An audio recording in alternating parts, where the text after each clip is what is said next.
তিনি বললেন, ধীরাজ, আমরা শুভঙ্করের পুরনো কর্মচারীর সঙ্গে আরও কথা বলেছি। সে বলেছে শুভঙ্কর একবার তার দোকানে একজন মেয়ের সঙ্গে গোপনে কথা বলছিল, আর সেই মেয়েটির চেহারা আনুষ্কির মতো ছিল। সে আরও বলেছে শুভঙ্কর তাকে বলেছিল, এই কাজ হয়ে গেলে আমার ব্যবসা আরও বাড়বে। আমার মনটা উত্তেজনায় ভরে গেল। আমি বললাম, এটা একটা বড় প্রমাণ। আপনি এই কর্মচারীকে আদালতে সাক্ষী হিসেবে দর করান। আইনজীবী বললেন, আমরা চেষ্টা করছি, কিন্তু তাকে রাজি করানো কঠিন, সে ভয় পাচ্ছে। আমার মা আবার দেখা করতে এলেন। তিনি বললেন, ধীরাজ, আমি বাজারের একজন চায়ের দোকানের মালিকের সঙ্গে কথা বলেছি। সে বলেছে শুভঙ্কর প্রায় একটা মেয়ের সঙ্গে তার দোকানে চা খেতে আসত। এই মেয়েটির চেহারা আনুষ্কির মতো। আমি মাকে বললাম, মা, তুমি এই চায়ের দোকানের মালিককে বল যদি সম্ভব হয় তিনি যেন আমার আইনজীবীর সঙ্গে কথা বলেন। এটা আমার কিসের জন্য খুব গুরুত্বপূর্ণ। মা মাথা নাড়লেন, কিন্তু আমি তার চোখে চিন্তার ছায়া দেখলাম। জেলে থাকতে থাকতে আমি গৌরদের সঙ্গে আরও কথা বললাম। সে বলল, ধীরাজ, তুই যদি শুভঙ্করের বিরুদ্ধে প্রমাণ জোগাড় করতে পারিস তাহলে তোর কেস অনেক শক্ত হবে। কিন্তু তুই একটা জিনিস মনে রাখ, এই ধরনের লোকেরা খুব চালাক। তারা কখনো সহজে ধরা দেয় না। আমি বললাম, গৌরদা, আমি জানি এটা সহজ হবে না, কিন্তু আমি হাল ছাড়ব না। গৌড় হেসে বলল, থরে যেদি তোকে জিতিয়ে দেবে। আমি আমার আইনজীবীকে আরেকটা চিঠি লিখলাম। আমি লিখলাম, আপনি চায়ের দোকানের মালিকের সঙ্গে কথা বলুন, আর শুভঙ্করের দোকানের কাছাকাছি যদি কোনো সিসিটিভি ফুটেজ পাওয়া যায় তাহলে সেটা দেখুন। হয়তো সেখানে আনুষ্কির কোনো ছবি থাকতে পারে। আমি জানতাম এই সব প্রমাণ জোগাড় করা কঠিন, কিন্তু আমার মন বলছিল আমি যদি ধৈর্য ধরি তাহলে সত্য বেরিয়ে আসবেই। আমি প্রতিদিন নিজেকে বলতাম আমি নির্দোষ আর আমি এই অবিচারের বিরুদ্ধে লড়ব। একদিন বিনা আমাকে বলল, ধীরাজ, তুই যদি সত্যের জন্য লড়তে চাস তাহলে তোর মনকে শক্ত রাখতে হবে। এই জেলে অনেকে এসেছে যারা নির্দোষ ছিল কিন্তু তারা হাল ছেড়ে দিয়েছে। তুই তাদের মতো হবে না। আমি তার কথায় আরও উৎসাহ পেলাম। আমি বললাম, বিনা, আমি হাল ছাড়ব না। আমি জানি আমার সঙ্গে যা হয়েছে তার পেছনে একটা বড় কারণ আছে। আমি সেটা বের করব। বিনয় মৃদু হেসে বলল, থরে যেদি তোকে সামনে এগিয়ে নিয়ে যাবে। আমার মা আবার দেখা করতে এলেন। তিনি বললেন, ধীরাজ, আমি চায়ের দোকানের মালিকের সঙ্গে কথা বলেছি। সে বলেছে সে শুভঙ্কর আর আনুষ্কির মতো দেখতে একজন মেয়েকে একসঙ্গে দেখেছে। সে আমার কথা শুনে তোর আইনজীবীর সঙ্গে কথা বলতে রাজি হয়েছে। এই খবর শুনে আমার মনে একটা বড় আশা জাগল। আমি মাকে বললাম, মা, তুমি লোকটির সঙ্গে যোগাযোগ রাখো। এটা আমার কেসের জন্য খুব গুরুত্বপূর্ণ। আমি জানতাম আমি এখন সত্যের খুব কাছে। জেলের মধ্যে থাকতে থাকতে আমি বুঝলাম সত্যের জন্য লড়াই করতে গেলে অনেক বাধা বেরোতে হয়, কিন্তু আমার মন বলছিল আমি ঠিক পথে আছি। আমি প্রতিদিন নিজেকে বলতাম আমি নির্দোষ আর আমি এই অবিচারের বিরুদ্ধে লড়ব। জেলের শেষ দিনগুলোতে আমার মনে একটা নতুন আশা জেগেছিল। চায়ের দোকানের মালিকের কথা আমাকে সত্যের আরও কাছে নিয়ে গিয়েছিল।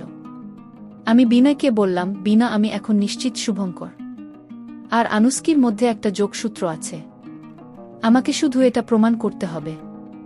বিনয় হেসে বলল, ধীরাজ, তোর যেদি তোকে এতদূর এনেছে তুই এখন হাল ছাড়িস না। আমি তার কথায় আরও উৎসাহ পেলাম।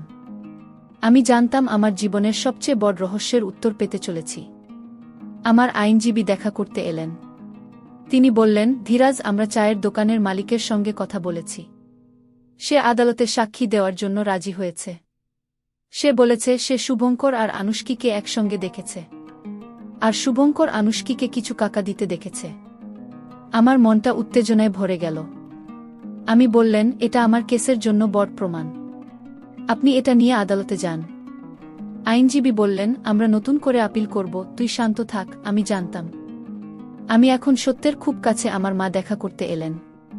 তিনি বললেন, ধীরাজ, আমি মেসেজ ওর চিমার সঙ্গে আরও কথা বলেছি। তিনি বলেছেন শুভঙ্কর একবার তার কাছে বলেছিল ধীরাজের দোকান বন্ধ হলে আমার ব্যবসা দ্বিগুণ হবে। তিনি আরও বলেছেন শুভঙ্কর একটা মেয়েকে তার দোকানে নিয়ে এসেছিল যে আনুষ্কির মতো দেখতে। আমি মাকে বললাম, মা, তুমি তো থামার আইনজীবীকে দাও। এটা আমার কেসকে আরও শক্ত করবে। মা মাথা নাড়লেন আর আমি তার চোখে একটা আশার আলো দেখলাম। আদালতে নতুন শুনানি দিন এলো। আমার আইনজীবী চায়ের দোকানের মালিক আর মিসেস অর্চিমা সাক্ষ্য পেশ করলেন। তারা দুজনেই বললেন শুভঙ্কর আর আনুষ্কির মধ্যে যোগাযোগ ছিল। চায়ের দোকানের মালিক বললেন, আমি শুভঙ্করকে আনুষ্কির মতো একজন মেয়েকে টাকা দিতে দেখেছি। তারা গোপনে কথা বলছিল। এই সাক্ষ্য শুনে আদালতের পরিবেশ বদলে গেল। বিচারক নির্দেশ দিলেন শুভঙ্করকে জিজ্ঞাসাবাদ করা হোক। আমার মনে একটা শান্তি এলো, কারণ আমি জানতাম সত্য এখন বেরিয়ে আসবে। শুভঙ্করকে যখন আদালতে আনা হলো, সে প্রথমে সবকিছু অস্বীকার করল। কিন্তু চায়ের দোকানের মালিকের সাক্ষ্য আর মিসেস অর্চিমার বক্তব্যের পর চাপে পড়ে গেল সে। অবশেষে স্বীকার করল সে তার ব্যবসা বাড়ানোর জন্য আনুষ্কিকে টাকা দিয়েছিল, যাতে সে আমার বিরুদ্ধে মিথ্যা অভিযোগ করে। মানুষকে শুভঙ্করের এক দুঃসম্পর্কের আত্মীয় ছিল এবং সে টাকার লোভে এ কাজে রাজি হয়েছিল। এই সত্য শুনে আমার মনের ভার কিছুটা হালকা হলো। আদালত আমার মুক্তির নির্দেশ দিল। আমি যখন জেল থেকে বেরিয়ে এলাম তখন আমার মা আমাকে জড়িয়ে ধরে কেঁদে ফেললেন। তিনি বললেন, ধীরাজ, আমি জানতাম তুই নির্দোষ। আমি মাকে বললাম, মা, তোমার বিশ্বাস আর আমার জেদ আমাকে এই দিন দেখিয়েছে। আমি বিনয়ের কথা ভাবলাম, যে আমাকে বলেছিল সত্যের পথে লড়তে হলে ধৈর্য লাগে। আমি তার কথার সত্যতা বুঝতে পেরেছিলাম। বাইরে বেরিয়ে আমি দেখলাম আমার দোকানটা প্রায় বন্ধ হয়ে গেছে। আমার কর্মচারীরা অন্য জায়গায় কাজে চলে গেছে, আর ক্রেতারা এখন শুভঙ্করের দোকানে যায়। কিন্তু আমি হতাশ হলাম না। আমি ঠিক করলাম আমি নতুন করে শুরু করব। আমি আমার পুরনো ক্রেতাদের সঙ্গে যোগাযোগ করলাম, আর আমার ডিজাইনের জন্য তারা আবার আমার দোকানে ফিরে আসতে শুরু করল। আমি বুঝলাম সত্য আর পরিশ্রম কখনো বৃথা যায় না।